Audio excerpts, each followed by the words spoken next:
Hello everyone, it's Mr. Leventhal again, and in this video we're going to be talking about the second standard for the history unit of Southwest Asia, and we're going to be talking about the reasons for the creation of Israel, specifically their religious connection to the land, Zionism, the Holocaust, and anti-Semitism. So this is what the standard looks like, right? Religious connection to the land, Holocaust, anti-Semitism, and Zionism. So let's start with the Jewish religious connection to the land of Israel. So 4,000 years ago, that's where Jewish people lived, right? We know that Abraham started Judaism when God spoke to him, right? According to Abraham and the Torah, their holy book of Judaism. This picture is actually Moses, I believe. He's holding the Ten Commandments, but they probably look alike. I don't know. So Jews are actually both a religious group and an ethnic group. They're a group of people who've been together for thousands of years and haven't really mixed much with other groups. So that's why they're both, their religious groups tie them together, but also their culture ties them together. So they originate from that land. So during biblical times, in this picture, you see that there's these two kingdoms. That was maybe like 3,000 years ago, right? 970 BCE, before Common Era. And this is kind of where the Jewish people lived in biblical times. And then, 3,000 years later, almost, the Jewish settlements in this land were just this lighter shade of orange. You can see a little bit here near Tel Aviv and Beersheba, but mostly this orange part is not where Jewish people lived. It was mostly Arabs who were living here. Okay, so you can see that before there was lots of Jews. Now there's not as many Jews. Well, not now, in 1923. So throughout history, the Jews have been kicked out of their homeland many times by the Assyrians, the Babylonians, the Greeks, and the Romans. They were conquered many times in their Holy Land and kicked out of there a lot. And that is known as the diaspora. This is a term that you guys should know. The diaspora is the scattering of a group from their homeland. In this case, it's the Jewish people. The Jewish diaspora is when Jewish people got kicked out of their homeland and scattered through other parts of the world, mostly Europe and Northern Africa and parts of Southwest Asia. So this is what Jewish diaspora is, right? The forced scattering of Jewish people from their homeland by foreign invaders. And sometimes they go somewhere new, and then they get kicked out of there too, and they have to move to different places. They don't really have their own land. So this is kind of an image showing you this is where the Jews lived in biblical times. And over time, they've gone to Saudi Arabia, to Egypt, and other parts of northern Africa, to Turkey. This is kind of a weird map. It's kind of like on a weird angle, but you can see here like Greece and Italy and France and Germany, other parts where Jews kind of have moved around over time. We got some cool sound effects here. Promised Land, right? Canaan, Palestine. These are all names for this region, right? In the Torah, it said that God promised this land to the descendants of the Hebrews, the Jews of Abraham. Israel. So this is what it's called now, Israel, but it's had all these different names through time. This is Europe, Russia, many places where Jews have scattered to with the diaspora. Here's another image showing the Jewish diaspora in the, from AD 70, which would be CE, 70 CE to 1497. Right? They left here. Some of them went to Spain, France, Great Britain, Germany, all these are little regions, Italy, different places that they've been to and have gotten kicked out of. Anti-Semitism. So anti-Semitism, means against, and Semitism in this case is Jewish.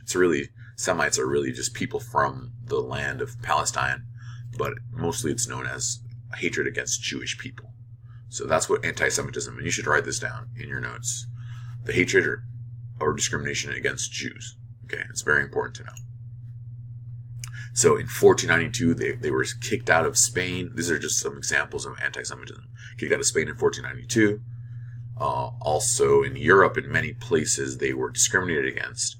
One example I like to talk about is pogroms, which are anti-Jewish mob attacks. And they started in Russia in 1881 and people would like kind of blame the Jews for their problems, and then beat them up. And a lot of, when you think about it, there wasn't like tons of different minorities in Russia or in Europe at this time. The minorities were like Jewish people. It's not like Africans and Latinos were invading Europe and were to blame in these parts. Like maybe in modern times, a lot of times people blame these minorities for all these problems that we have. But back in the day in Europe, I mean, that was it. It was the Jews were the minority, and that they were the ones who were blamed for the problems, economic problems, political problems, any problems. Okay, let's talk about Zionism. This is on the left here. You see a Zionist poster. Kind of reminds me of like Uncle Sam wants you to join the army, saying, "Hey, Zionism needs you to join the Zionist movement." What is the Zionist movement? Let's talk about that. So it's a movement to create a Jewish homeland where they came from originally, their Holy Land. So it was like, hey, all the Jews, they were kind of getting discriminated against. They were kicked out. And, it was kind of a thought saying, hey, God promised us this land according to the Torah. We should go back there, and we should get all these Jewish people together to go back and take our land back after we got kicked out. Let's get it. That's kind of Zionism. This guy started it, Theodor Herzl. He started the Zionist movement. This guy with the cool beard, like my old beard. And this guy was all about getting the homeland back for the Jews. Okay. On this image here on the right, you see some of the Jews who actually did go back and gained their land, their homeland again, and created Israel. We'll talk about that in just a moment. But, Jews didn't feel safe. They were discriminated against. They thought that, they had a religious connection to the land according to the Torah. So then Theodor Herzl got the Jewish people like, hey, let's go back and get our homeland. We're sick of being discriminated against. It's ours. Let's go take it. Okay. And later they were like, okay, we need Israel. We need a country called Israel back in Palestine. Let's do it. Here's some anti-Semitic propaganda during the Holocaust. And even before, you see here how they portrayed the Jewish people, right? You see here on the right, it says, this is I believe maybe in German, talking about, they made the Jewish people look kind of ugly and dirty and kind of like scumbags, right? Here in the middle, you see it says, help save America, don't buy from Jews, right? They make him here have the big nose, the Star of David. Here, up top left, you see him, he's kind of like Jabba the Hutt from Star Wars. He's like this big fat Jewish dude who kind of makes me feel like he's greedy. They're like spooning stuff into his mouth, like resources or whatever, just like greedy Jewish person. So these are some of the stereotypes that they would give Jews to get people to kind of, vote for people to like get rid of the Jews. And it was kind of like political and economical and racial reasons that they would discriminate against the Jewish people. Remember I talked about pogroms earlier. So in the 1800s, there was these organized massacres in Russia and Europe to kill the Jewish people. So here we see in this image, this is a picture of a pogrom. You see, this woman here is like pouring like water, hot boiling water or something on Jewish people. This dog's like biting this Jewish guy's foot. This woman's got like a pitchfork over here and a broom. She's going to smack this Jewish guy in the face with a broom. This guy's got like a musket or something shooting. This guy's on a horse with a sword. This guy's going to beat this dude's face with a stick. Like all this imagery of like just chaos and people chasing. Look at these guys with these hats, these military dudes chasing Jewish people to like beat them up. Another example of anti-Semitism is the Dreyfus Affair in France in the 1890s. There's this guy named Alfred Dreyfus. He was a Jewish guy who was in the military of France, and he was arrested because they thought he was a German spy. They were like, oh, this Jewish guy, he's helping the Germans. He's a spy.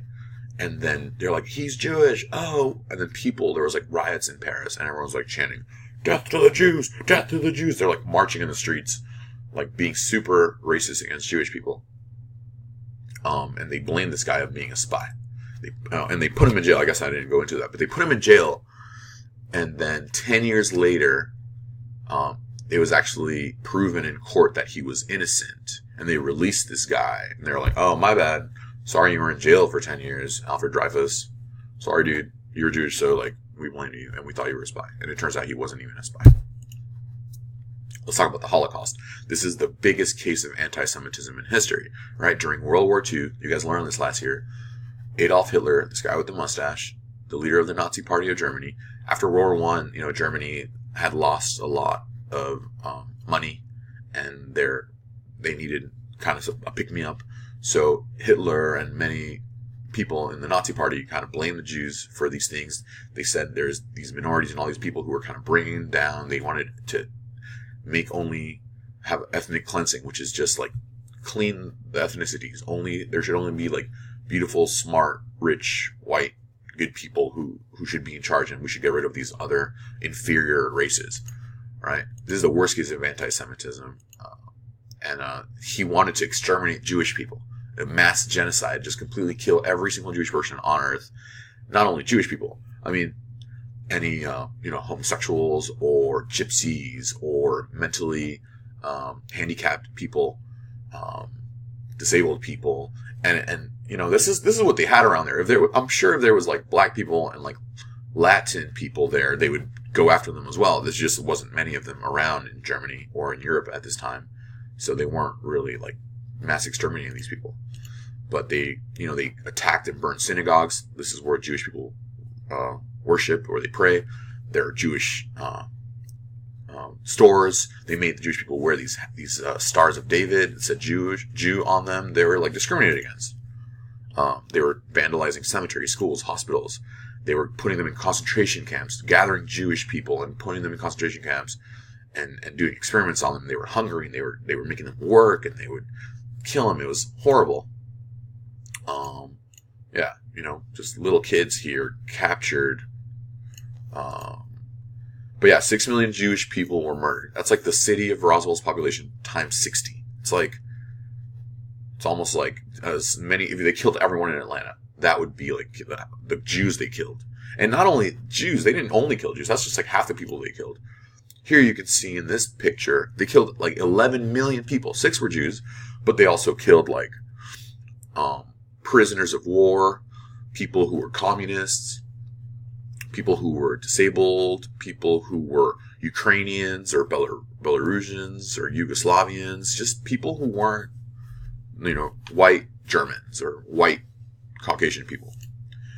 Here are some examples of anti-Semitic graffiti, right? This is our people who still hate Jewish people that vandalize Jewish places like cemeteries with the swastika, which is the Nazi symbol. Here you see like a hang thing for Jewish people. It says Jewish people. Here's another example of that.